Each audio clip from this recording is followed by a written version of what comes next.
Well, hello, and welcome back to Surviving at 70. I haven't posted anything for a couple of days. I never really wanted to start going on about politics and Parliament, etc., etc. But last Friday, the British House of Commons did pass a private member's bill, and I accept the fact that it's a private member's bill, not a government bill, on assisted dying. And being north of 70, it's actually a matter quite close to my heart now, if you think about it, quite close to my heart.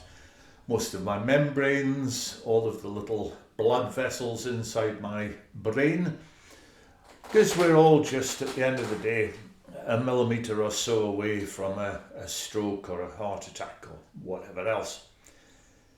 And it certainly makes one think. Can I just say, at the outset, I realised that there are an awful lot of very, very heartfelt opinions within the MPs, those who spoke and those who voted at the end of the day. Even the most hard-hearted politicians have had relatives, etc., etc. And it's possible that they have very, very personal views for the way that they voted.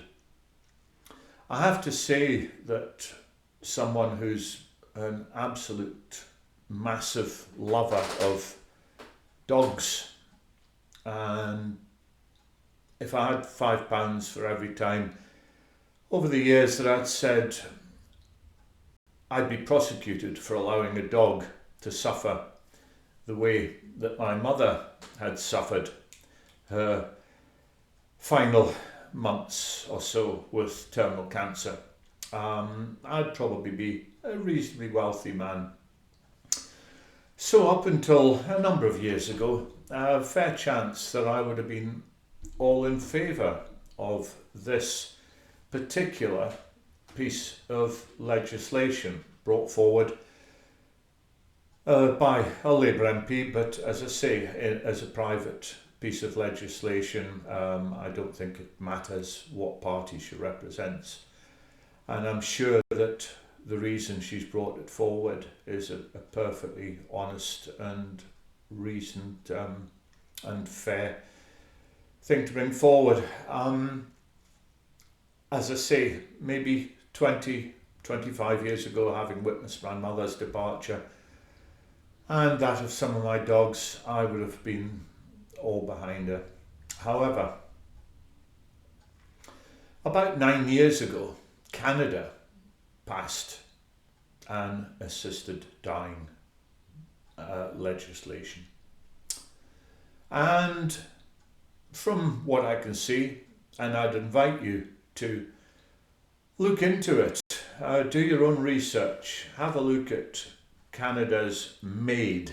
That's what they call it, MAID. Have you tried MAID? Do you want to try MAID? We've got a new treatment for you. It's called MAID. Medically assisted dying. Sorry, that doesn't spell MAID. I've got that slightly wrong, but the fact of the matter is it's called MAID in Canada. Oh, it's medical assistance in dying, of course it is. So that came in about 9 to 10 years ago. And do your own research about when it was introduced, because can I show you this piece of wood? This is a wedge. This is the thin end of the wedge. And the thin end of the wedge is where you are told that absolutely everything that happens is for our benefit, and it's going to make our lives so much easier, and it's so much more convenient, and oh, isn't things going to be absolutely wonderful as soon as we get this thin end of the wedge inserted into our lives. And I suspect that if you do your research on Canada, you will find that that was the bit that they promised. But a wedge gets thicker and thicker and thicker and thicker. And every little tiny increment, as the wedge gets pushed further and further and further into your life, whatever the subject, it becomes more and more and more restrictive into your life. I don't know how many of you, when you last watched the movie The Tattooist of Auschwitz, there's a scene where the Nazis have introduced that all Jews have to wear an armband around the sleeve of their coats or whatever it is they're wearing in the street, with a Star of David on it. That was the precursor to having the badge on their chest with the Star of David, so that they could be instantly recognised. And I thought it was quite amusing. One of the old family members who was sitting around the table reading the newspaper, and he said, "Oh, they're making us wear these. I wonder who's going to pay for those." All he could think of was a couple of marks to pay for a little strip of cloth with a Star of David on it.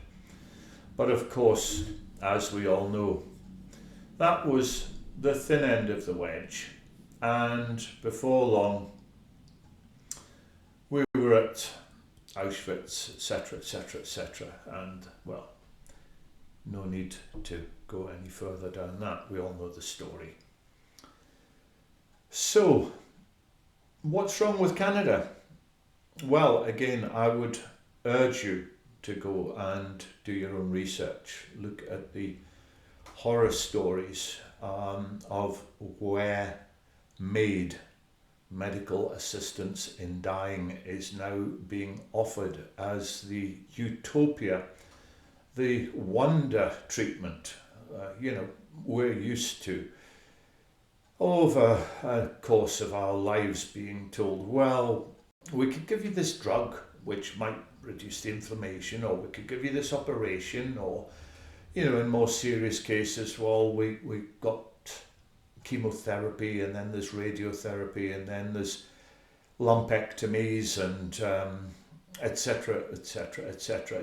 Various different courses of treatment to keep us alive, of course, and to extend life, and to make us, perhaps in some cases, just live a little longer if we're terminally ill, or more comfortably, but there we go. MAID is, you can read if you go and do some research, being introduced to people for a reasonably rapid response to, for example, a stroke or a heart attack. You can read of stories where medical staff are going up to the bedside and saying, you don't want to continue living like this, do you? Have you heard of MAID? There's a story out there about a guy who had actually been a Paralympian out there trying to win medals for Canada. And he was on the phone ranting and raving because he'd been trying for months and months and months with very little success to have the doorways widened in his home so that he could get round more easily on his wheelchair. And apparently, it's reported the person on the other end of the phone asked him if he wanted to have a MAID pack. Yeah. It's now being suggested for mental illness, depression, poverty. Yes, poverty, addiction. It's being looked upon as a means to, should we say, remove people from waiting lists. And, well, we shall have to wait and see whether or not something happens. But it worries me that over here we have seen winter fuel allowance removed. Yes, I know that old chestnut. Stop going on about winter fuel allowances, stupid old swine. But it's a known fact. It was put out there that when they believed the Tory government was thinking of cutting the winter fuel allowance, that the Labour Party had done a piece of work which suggested that several thousand people, pensioners mainly, would die in the UK. And they were quite happy to use that, but of course when they were removing it, no mention, no, go away, didn't say that, didn't look at that. And, well, north of 70, you rather worry. For 50 and a half years, I worked and paid tax and national insurance, and we were always led to believe that at the end of it, there would be a pension of sorts. Don't think we ever thought it would be massive or generous or what have you, but we did think that we'd have a pension. A few years ago, the pension became renamed. It suddenly became a benefit, which has a different ring to it, doesn't it? Because for years, looked down our noses, haven't we, at people who live on benefits. But I do now, and I think there are an awful lot of politicians, there are an awful lot of people in the government, an awful lot of civil servants who would look at a person like me and they wouldn't look at what I do in terms of childcare, etc., for grandchildren, which allow my children's families to work and pay extra tax, etc., etc. No, that's of no value whatsoever. I'm just taking in oxygen, breathing out CO2, drawing pension, and I guess probably superfluous to requirements. I mean, we all know, and if you don't, again, I would beg you please to go and have a look at the word eugenics. Eugenics and eugenicists.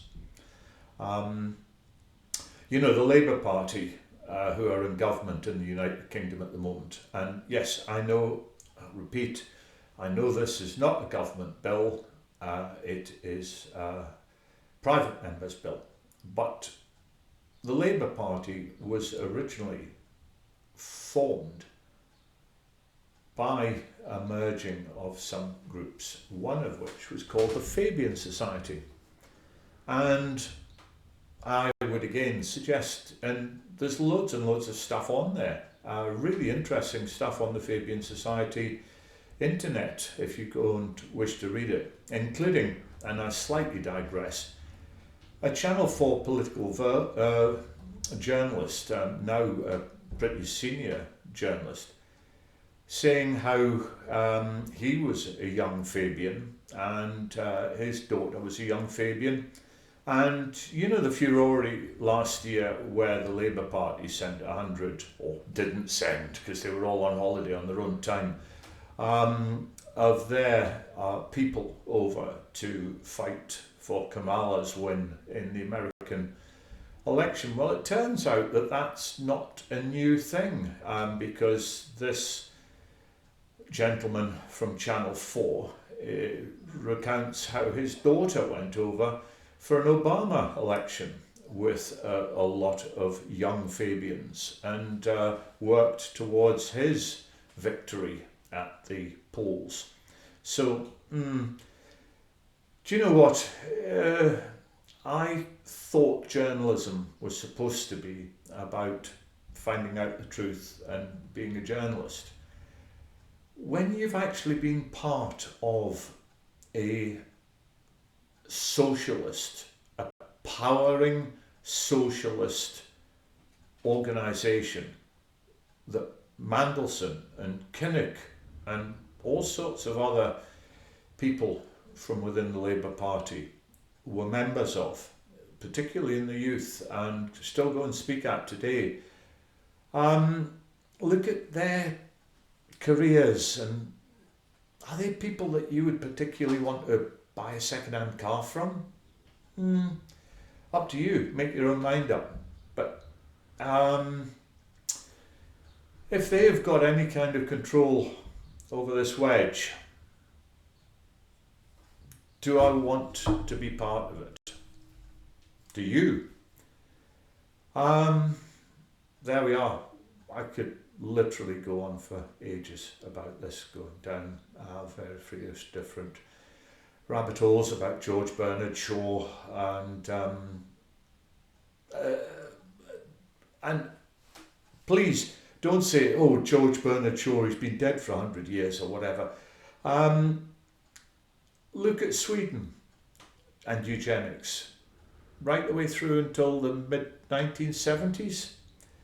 This has not been as far away, and when you've got major tech giants now suggesting that in their humble opinion the world is possibly overpopulated by about 50%, and that those important wealthy people then go and mix with our supposedly elected leaders, well, what do you think they chat about over a pint of Guinness? It's probably not football results. Anyway, on that happy note, as I say, not slagging anybody off. I'm sure that loads and loads of people voted for very reasonable conscience reasons, possibly to do with family experiences, etc., etc. But I have to say, it worries me. But here we are, Tuesday the 23rd of June 2025, and I'm still alive, I'm still ticking. So far so good.